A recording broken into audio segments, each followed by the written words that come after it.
Bismillahirrahmanirrahim. Assalamualaikum warahmatullahi wabarakatuh. Waalaikumsalam warahmatullahi wabarakatuh. Alhamdulillah pada hari ini saya Dr. Tifa merupakan bagian dari RRT ya, Roy Suryo Rismonsianipar dan Dr. Tifa. Kami bersama-sama dengan tim penasihat pribadi saya yang sudah berjuang bersama dengan saya dari sejak bulan Juni 2025, sejak saya dinyatakan sebagai terlapor ya. Jadi dari saksi di bulan Mei 2025, kemudian bulan Juni menuju bulan Juli itu saya ditetapkan sebagai terlapor, dan kemudian per 7 November 2025 saya ditetapkan sebagai tersangka. Nah, ini adalah tim yang selama ini sudah membersamai saya, dan kami sekarang untuk hari ini melakukan revitalisasi, kita melakukan review dan kemudian mengatur dan melakukan diskusi langkah-langkah ke depan apa yang perlu kami lakukan seiring dengan pelimpahan kasus RRT ya, 3 tersangka yaitu saya dan Roy Suryo serta Rismonsianipar dari Polda kepada Kejaksaan. Banyak sekali catatan-catatan yang kami buat yang kami akan sampaikan kepada Polda maupun kepada Kejaksaan ya, terkait dengan kasus kami ya, bahwa selain bahwa kami ini sama sekali tidak punya kelayakan untuk menjadi tersangka, apalagi kasus ini kemudian menjadi sebuah kasus pidana ya, ini banyak sekali yang menjadi catatan kami, dan kami akan sampaikan catatan-catatan ini baik kepada Polda sendiri, kepada Kejaksaan, kepada para stakeholders ya, kepada pemerintah, kepada Komnas HAM, kepada DPR, kepada DPD, juga kepada Presiden Prabowo Subianto. Karena sesungguhnya yang saya secara pribadi lakukan itu adalah sebuah metodologi penelitian, sebuah langkah saintifik sebagaimana saya selama ini menekuni bidang epidemiologi perilaku, neuroscience behavior, dan neuropolitika, dan menjadi amanah sekaligus tugas bagi saya untuk memberikan jawaban atas permasalahan yang membelit yang selama ini menjadi sebuah pertanyaan besar yang ada di rakyat Indonesia selama kurang lebih 11 tahun, dan jawaban tersebut secara saintifik sudah kami nyatakan, sudah kami jelaskan di dokumen yang sudah kami bukukan dalam buku Jokowi's White Paper. Dan kemudian ternyata dari Kepolisian Republik Indonesia menganggap bahwa langkah yang kami lakukan ini adalah sebuah langkah pidana, sebuah tindakan pidana. Nah, oleh karena itu maka saya jelaskan sekali lagi pada hari ini bahwa saya Dr. Tifa sebagai seorang ilmuwan, sebagai seorang peneliti tidak pernah keluar dari koridor saya sebagai peneliti. Apa yang saya lakukan terhadap ijazah Joko Widodo, termasuk juga studi saya, penelitian saya terkait dengan perilaku, terkait dengan neuroscience, terkait dengan neuropolitika, itu semua dalam koridor metodologi riset yang bisa saya pertanggungjawabkan secara ilmiah. Demikian juga yang dilakukan oleh kedua sahabat saya, Dr. Roy Suryo dan Dr. Rismonsianipar. Nah, saya akan sampaikan tim pembela Dr. Tifa yang sudah terbentuk jauh-jauh hari pada bulan Juni 2025, dan kemudian kami revitalisasi dengan para ahli hukum yang lain, adalah tim yang selain membela saya, selain memberikan nasihat hukum terhadap saya, juga sebagai tim yang memperkuat tim-tim yang lain yang sudah terbentuk. Yang pertama adalah tim pribadi, penasihat pribadi dari Dr. Roy Suryo, kemudian ada tim penasihat pribadi dari Dr. Rismonsianipar, dan ada tim yang menjadi gabungan yang melakukan advokasi maupun penasihat hukum kami bertiga RRT, yaitu Bala RRT. Nah, jadi sekali lagi saya mesti sampaikan di sini ya melalui konferensi ini bahwa semua tim ini bekerja bersinergi.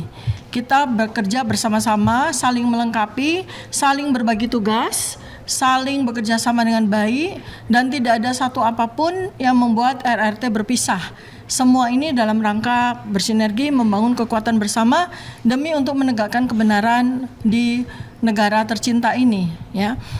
Dan di samping dan belakang saya ada pun nama-nama penasihat hukum saya. Yang pertama adalah Bapak Dr. Andes Abdullah Al-Katiri SH MBA yang ada di sebelah kiri saya. Beliau bertindak sebagai koordinator. Kemudian di sebelah kanan saya adalah Dr. Fadli Nasution SH MH. Sebelah kanan bertindak sebagai wakil koordinator. Kemudian anggota-anggota tim yang lain ya sesuai dengan urutannya, yaitu yang ketiga adalah Bapak Dr. Bambang Wijayanto SHMH, beliau berhalangan hadir. Kemudian Bapak Dr. Muhammad Taufik SHMH, Bapak Wirawan Adenan SHMH, beliau saat ini sedang melakukan citizen lawsuit di Pengadilan Surakarta dalam ijazah Saudara Joko Widodo juga. Kemudian berikutnya adalah Bapak Ramdan Syah Bakir SHMH MKM, ada di belakang. Kemudian yang berikutnya adalah Bapak Ismar Syafruddin SHMA. Kemudian Bapak Denny Apriandi SHSEMH, Bang Denny ya. Kemudian Bapak Insinyur Burhanuddin Suralega SH. Kemudian Bapak Dedi Suhardadi SESH. Kemudian Bapak Fawas Basyarahel, Bapak Fawas Basyarahel SHMH, ada di mana belakang. Kemudian Bapak Muhammad Fahri SH, Bapak Ridwan Drahman SH, Bapak M Iskandar Nasution SH, Bapak Tony Soehartono SH, Bang Aziz Zainwar SHMH MM, Bang Rahmatullah SH, Bang Ponyorumya SH. Terakhir adalah Pak Ahmad Syarifuddin SH. Jadi seluruhnya dari tim pembela Dr. Tifa ada 19 orang. Sekali lagi ini semua tim yang bersinergi bersama dengan tim penasihat hukum pribadi dari Bang Roy Suryo dan Bang Rizwan Syanipar, yang masing-masing dari kami punya tim pembela pribadi serta tim pembela bersama yaitu Bala RRT. Dan saya pada malam hari ini juga perlu sampaikan bahwa apapun yang terjadi, mulai dari saya waktu itu dipanggil di bulan Mei 2025 sebagai saksi, kemudian naik lagi sebagai terlapor di tanggal 11 Juli 2025, lalu naik status lagi menjadi tersangka di tanggal 7 November 2025, sampai kemudian pada hari ini Polda Metro Jaya menyatakan bahwa kasus kami dilimpahkan kepada kejaksaan. Saya sampaikan kepada seluruh masyarakat Indonesia bahwa saya tidak pernah keluar dari koridor keilmuan saya, epidemiologi perilaku, neuroscience behavior, dan neuropolitika. Dan semua kajian-kajian yang saya lakukan terkait dengan ijazah Joko Widodo itu semua terkait dengan bisa dipertanggungjawabkan secara ilmiah. Dan saat ini saya bersama dengan dua sahabat saya melanjutkan penelitian kami terkait terutama dengan 709 dokumen yang dinyatakan oleh Polda Metro Jaya sudah menjadi kaitan bersama dengan ijazah Joko Widodo, dan kami pun juga sekarang ini sudah melakukan pengajuan surat permohonan untuk uji forensik yang dilakukan secara independen oleh 3 institusi di Indonesia, dan kami pun juga sekarang ini masih melakukan penelitian yang berkaitan dengan apa yang kami lihat pada ke-6 spesimen dari ijazah Joko Widodo, ya, supaya diketahui. Saya terus ulang-ulang bahwa ada spesimen-spesimen ijazah Joko Widodo yang berbeda-beda dari artefak-artefaknya, dan ini perlu sekali masyarakat tahu ya bahwa ada sekitar 6 versi yang sudah muncul ya, mulai dari Bareskrim 22 Mei 2025, kemudian postingan dari Dian Sandi Utama tanggal 1 April 2025, kemudian fotokopi ijazah yang ditunjukkan oleh Dekan Fakultas Kehutanan UGM Pak Dekan Fakultas Kehutanan UGM Bapak Sigit Sunarta di tanggal 20 Oktober 2022, dan ada 3 spesimen yang ada pada KPUD Surakarta, KPUD Jakarta, dan KPU Pusat yang sekarang ini juga sedang kami mohonkan untuk kami lakukan investigasi, untuk kami lakukan penelitian. Dan yang terakhir adalah spesimen ijazah yang dikeluarkan kepada kami secara sangat singkat pada gelar perkara khusus 15 Desember 2025. Jadi, dan kemudian berikutnya saya bersama dengan RRT juga sudah mengajukan saksi-saksi dan ahli-ahli yang sudah kami sampaikan ke Polda Metro Jaya, namun sampai dengan hari ini, sampai pada saat di mana Polda Metro Jaya melimpahkan kasus kami ini kepada kejaksaan, tidak ada satupun dari saksi-saksi maupun ahli-ahli yang sudah kami sampaikan kepada Polda sudah diundang dan diperiksa. Oleh karena itu, dari semua yang saya sampaikan ini, banyak sekali PR-PR, banyak sekali pekerjaan-pekerjaan dari Polda Metro Jaya yang belum diselesaikan. Sehingga menurut kami sebetulnya belum waktunya ya Polda itu melimpahkan perkara ini kepada kejaksaan. Nah, untuk selanjutnya akan disampaikan secara lebih jelas dan singkat dari para penasihat hukum saya. Silakan Pak Abdullah Al-Katiri. Terima kasih, saya lanjutkan. Sebenarnya sebelum pelimpahan ini itu kan diadakan gelar perkara, yang mana dalam gelar perkara tersebut itu sudah disepakati pada waktu itu pemimpin gelar, khususnya Direktur Reskrimum waktu itu memerintahkan penyidik untuk memeriksa saksi dan ahli ada chart yang meringankan dari kami. Tapi kami menunggu dan kami berharap bahwa saksi dan ahli yang sudah kami sampaikan secara tertulis untuk dihadirkan nampaknya tidak dihadirkan. Bahkan yang membuat kami terkejut 2 atau 3 hari, 2 hari kalau nggak salah setelah gelar perkara itu langsung disimpulkan bahwa hasil gelar itu menyatakan bahwa 8 orang itu tetap tersangka. Bagaimana komitmennya pada waktu memerintahkan penyidik untuk menghadirkan itu tidak dilaksanakan. Dan kemarin kami mendapatkan informasi, bahkan kami melihat juga dari video bahwa sudah dilimpahkan ke kejaksaan. Kami juga yakin bahwa kejaksaan ini lebih profesional dari, ya bisa saya katakan, dari kepolisian, dan mereka akan melihat semua masalah itu secara objektif, proporsional dan profesional. Selain dari proses itu sendiri, itu juga unsur-unsur dari pasal-pasal itu.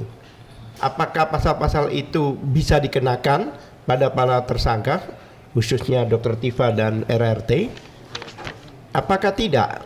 Dan saya yakin bahwa para jaksa-jaksa yang kami hormati dan kami cintai yang selama ini melakukan suatu tindakan-tindakan objektif, yang mana juga penghargaan terhadap mereka dari masyarakat itu luar biasa, karena mereka sering tidak semudah apa yang diharapkan oleh pihak kepolisian untuk mem-P21-kan. Karena dalam proses pelimpahan ini masih ada beberapa tingkatan yang harus dilakukan oleh kepolisian sesuai petunjuk jaksa. Sekarang polisi tidak boleh melanjutkan proses istilahnya seenak apa istilahnya, tidak boleh melakukan proses sendiri. Jadi semua langkah-langkah yang dilakukan polisi harus atas permintaan jaksa, tidak boleh berinisiatif kemudian menambah-nambahkan dan sebagainya. Karena sudah dilimpahkan, berarti jaksalah yang punya kewenangan dalam menilai dan mengevaluasi apakah ini perlu ada tambahan data atau tambahan saksi-saksi dan ahli atau dokumen-dokumen yang dibutuhkan. Kami yakin sekali bahwa jaksa tidak akan melakukan langkah-langkah P21 dan sebagainya sebelum jaksa memerintahkan kepolisian untuk memeriksa ahli dan saksi yang kami sampaikan. Dan itu harus dilaksanakan. Dan untuk mem-P21-kan itu berat sekali, karena sesuai dengan yang kita ketahui, semua unsur di dalam pasal yang dikenakan itu tidak dapat dipidanakan. Karena semua unsur di pasal-pasal tersebut, contohnya kalau saya bolehkan berikan contoh, pasal 310, 311 yang dikenakan dengan KUHP lama, 310 itu dikatakan orang itu memfitnah atau orang itu mencembarkan nama baik itu harus dibuktikan bahwa ijazah yang dibicarakan, ijazah yang dimasalahkan harus asli dulu. Kalau ijazah itu setelah diperiksa di pengadilan, maksudnya setelah disidangkan dan terbukti itu asli, bolehlah ditingkatkan bahwa pencemaran nama baik. Tapi kalau ternyata tidak asli, ya harus SP3. Itu jelas.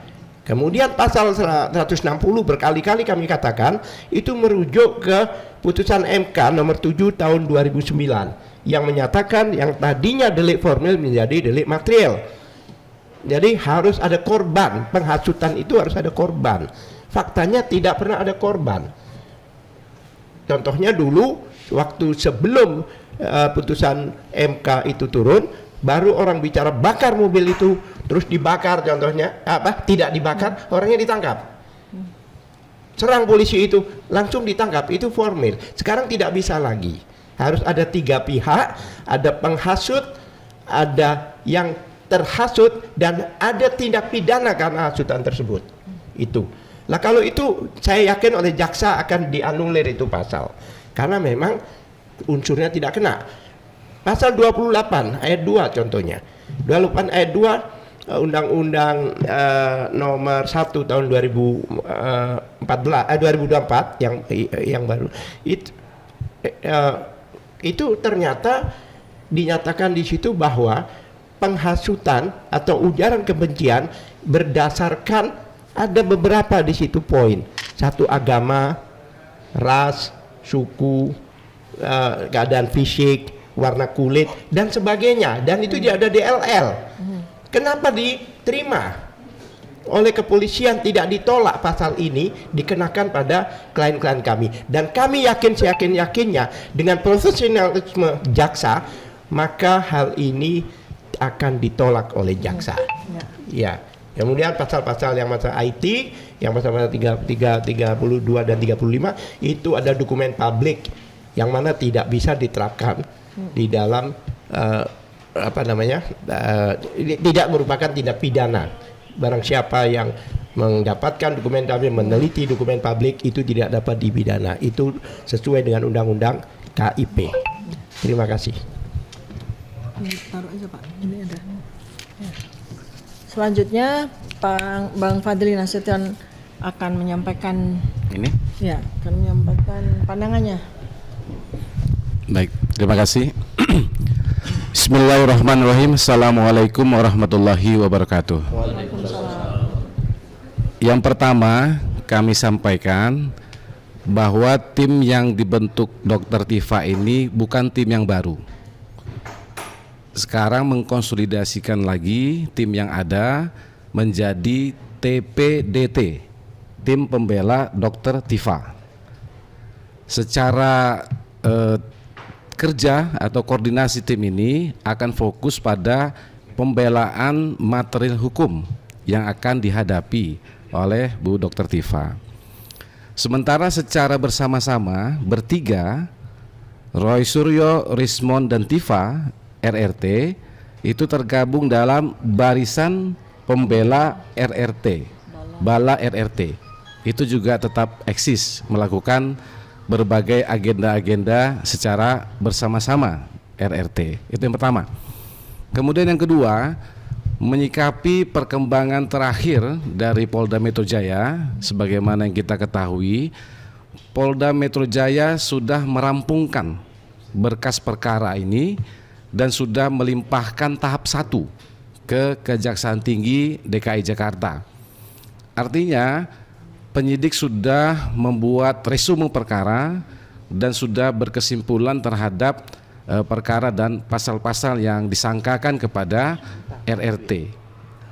Hanya menariknya, perkara ini kan sejak awal 8 tersangka, tapi kan yang duluan maju ini hanya RRT. Yang 5 lagi tidak pernah diperiksa sebagai tersangka, dan berkas perkaranya juga tidak bersama-sama dilimpahkan ke kejaksaan. Mungkin ini akan menjadi perhatian dan pertanyaan publik. Apakah terjadi diskriminasi yang dilakukan oleh penyidik dalam menangani suatu perkara? Oleh karena itu, kembali kami meminta atensi dari tim percepatan reformasi Polri yang dipimpin oleh Pak Jimli Asidiki supaya benar-benar memantau dan memonitor perkembangan perkara ini. Ada apa sebenarnya, kenapa perkara ini sejak awal sama ya 8 orang ini, tapi sekarang yang diajukan ke tahap 1 ke Kejaksaan Tinggi hanya 3 orang, seperti itu. Juga kemudian harapan kita ya kepada Presiden Prabowo ya, supaya juga memberikan perhatian khusus kepada penegakan hukum di era pemerintahan saat ini, khususnya kepada Jaksa Agung, agar bisa menilai apakah memang perkara ini layak untuk diteruskan kepada tahap penuntutan, gitu ya. Karena kita ketahui bersama apa yang dilakukan oleh klien kami, Bu Tifa dan Roy Suryo dan Rismon Sianipar, itu semata-mata adalah pengetahuan.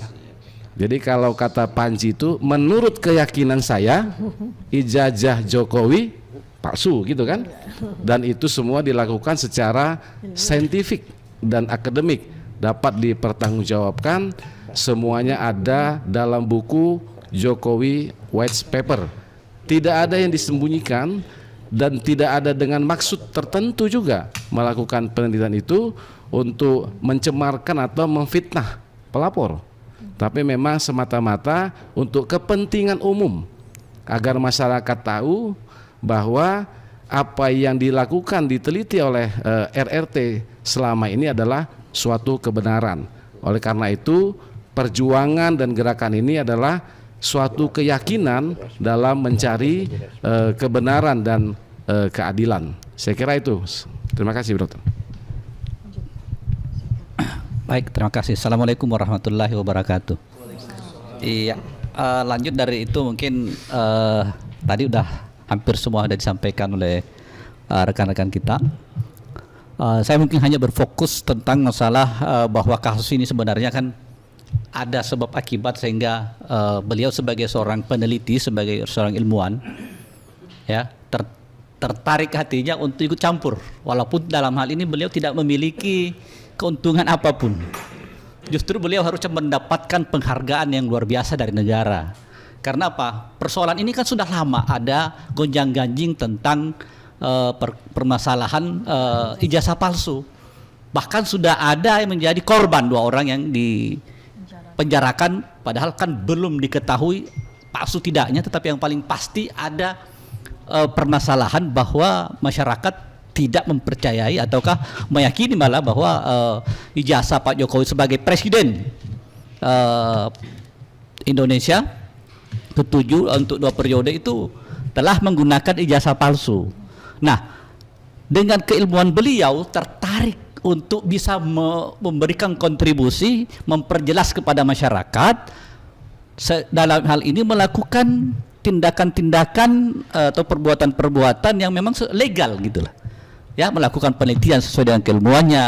Bagaimana Bu Tifa sebagai klien kami ikut serta dalam permasalahan ini. Kemudian apa yang didapatkan saat ini ternyata malah bukannya penghargaan yang didapatkan, ya, malah dikriminalisasi kalau menurut pandangan kami sebagai seorang lawyer. Ya, karena apa yang dia sampaikan itu kan tidak ada sama sekali yang menurut pendapat kita, ya, apalagi kita sudah melakukan pembelaan dari awal, itu kita lihat tidak ada sama sekali gitu, adanya unsur pidana. Kemudian lanjut dari itu kemarin sudah tahap ini juga kemarin ya, proses gelar perkara. Ya, saya juga harus menyampaikan itu karena kita belum pernah menyampaikan secara ini ya, secara langsung tentang tanggapan kita terhadap gelar perkara. Nah, dalam gelar perkara ini ternyata dimunculkan, dianggap bahwa ada sebagai jasa asli menurut pihak penyidik. Nah, ternyata ketika diperlihatkan, walaupun masih diperlihatkan tidak secara detail ya, bisa kita lihat ternyata yang selama ini digambar-gemborkan oleh pihak kepolisian bahwa mereka hanya meneliti fotokopi, sangat mungkin bahwa itu tidak benar gitu kan. Nah, ternyata ketika dilihat itu nggak beda jauh gitu dengan apa yang diteliti, yang diperlihatkan, yang siapa sih, Dian Sandi.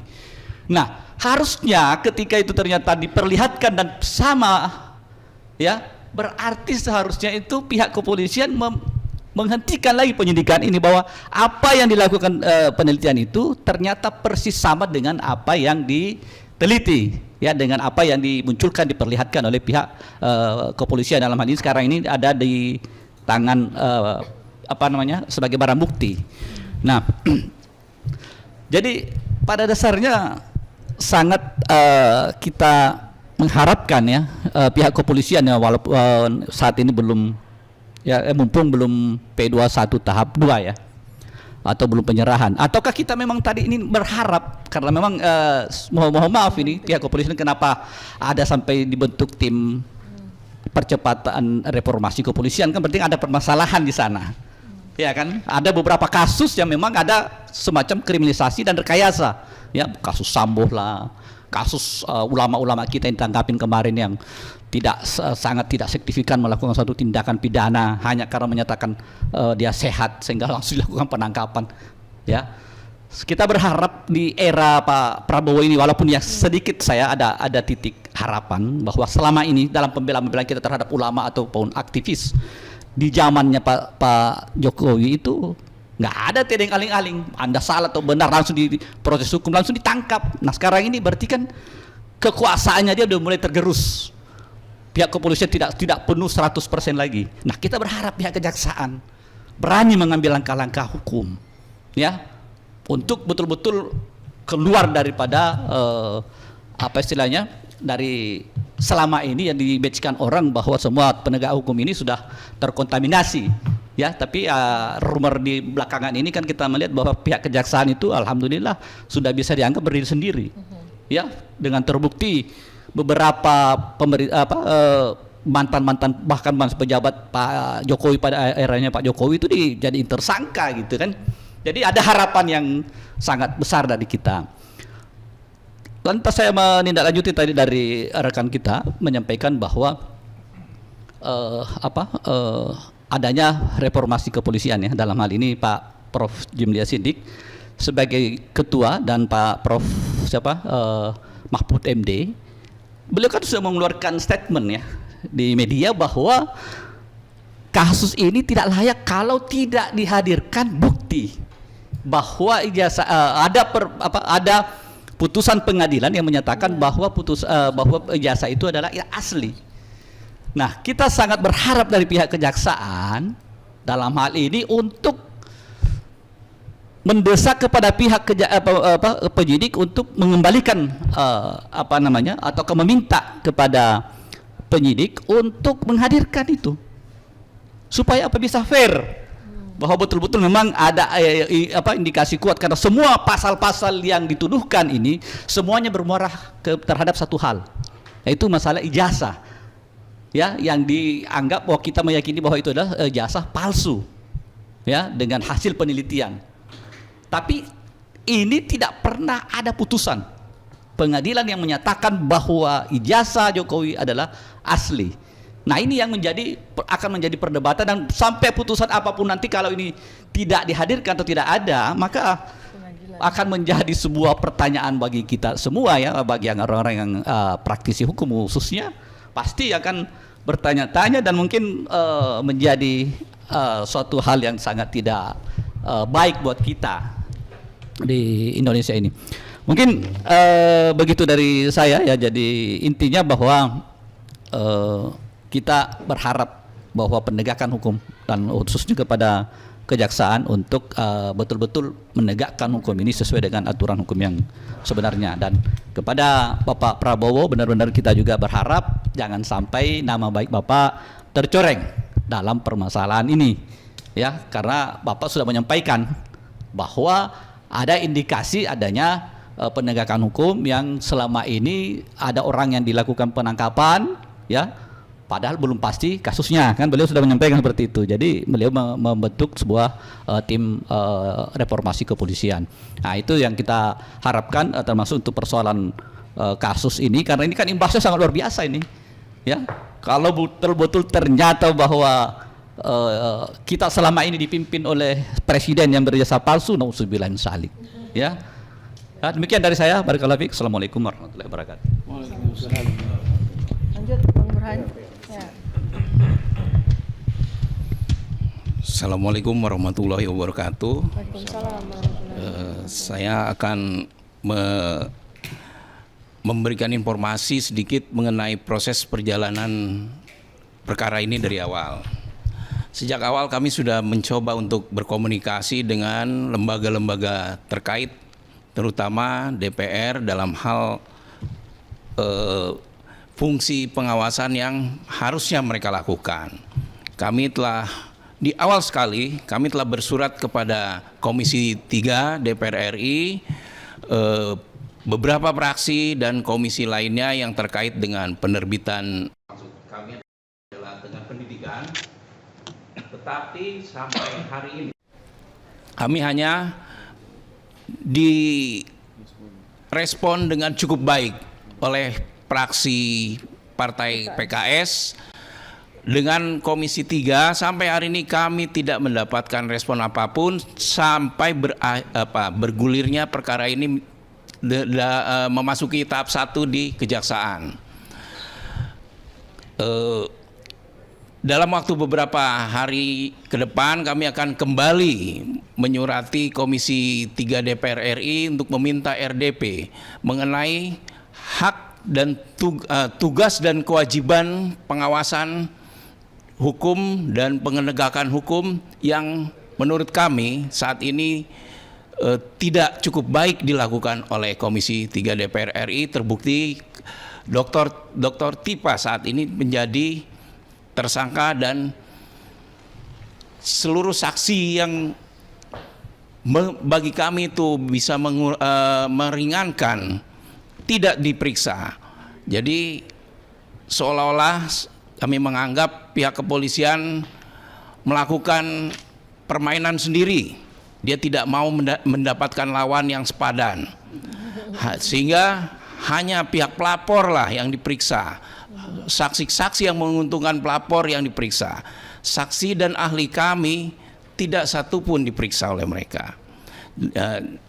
Kami meminta dalam surat nanti diadakannya RDP oleh lembaga pengawas hukum dan penegakan hukum, yaitu Komisi 3 DPR RI.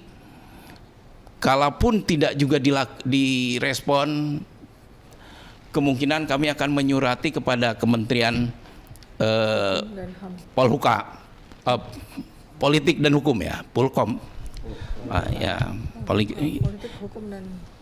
Politik Hukum dan HAM.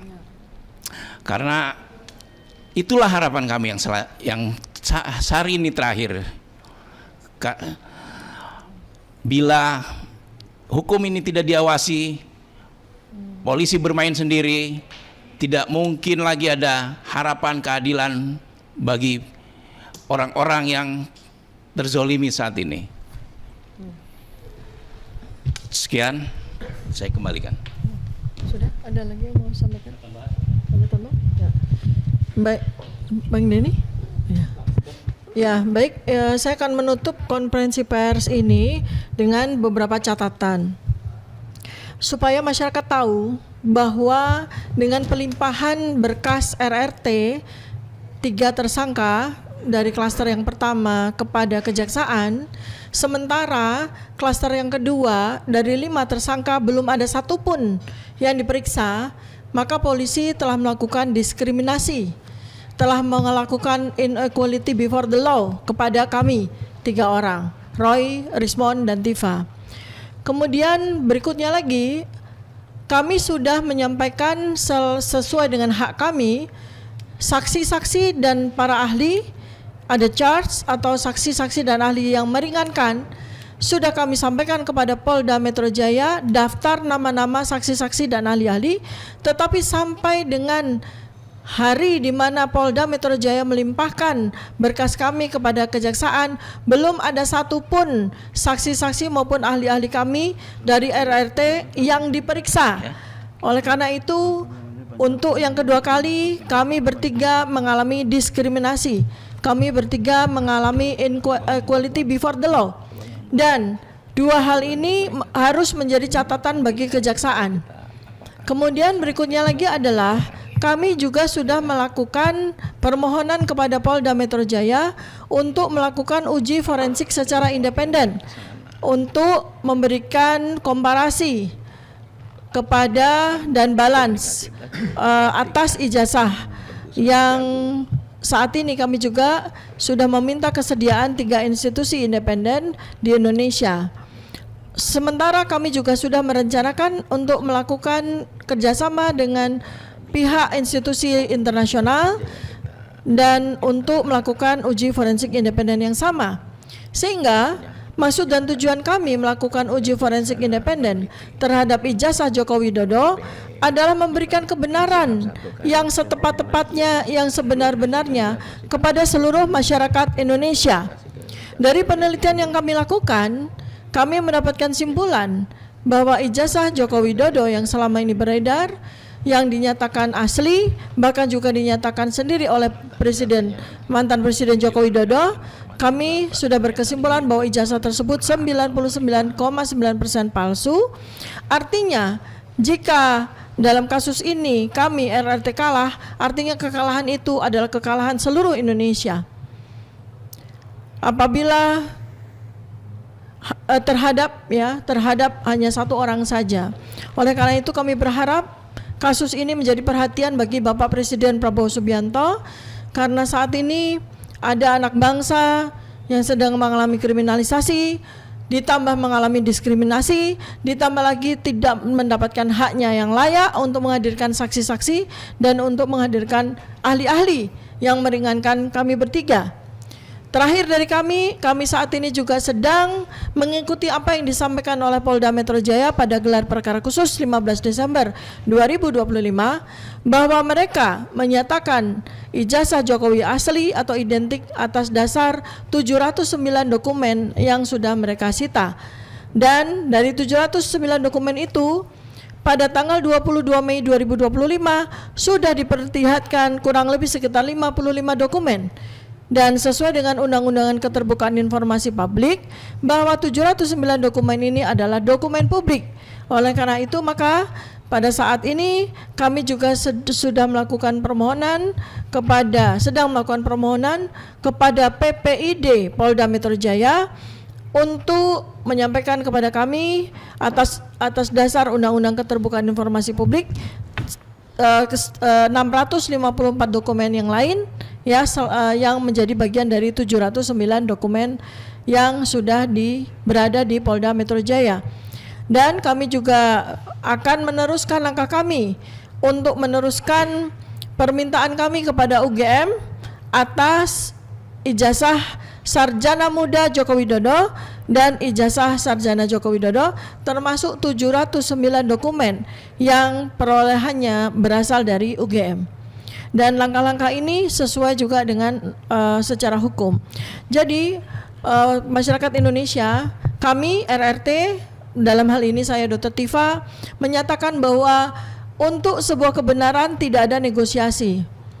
Kita menggunakan kendaraan ilmu, kita menggunakan kendaraan ilmiah untuk menjawab pertanyaan yang sudah 11 tahun ada yang menjadi beban bagi seluruh rakyat Indonesia. Mohon dukungannya, mohon doanya kepada semua saintis, kepada semua ilmuwan, akademisi, orang-orang pintar, orang-orang cerdas, para ahli, para tokoh masyarakat. Mari kita bersatu padu, mari kita bergerak, mari kita bersuara. Jangan pernah takut bersuara. Karena kebenaran itu adalah milik Allah Subhanahu wa taala. Sekian, terima kasih. Billahi taufik wal hidayah. Assalamualaikum warahmatullahi wabarakatuh. Waalaikumsalam warahmatullahi wabarakatuh.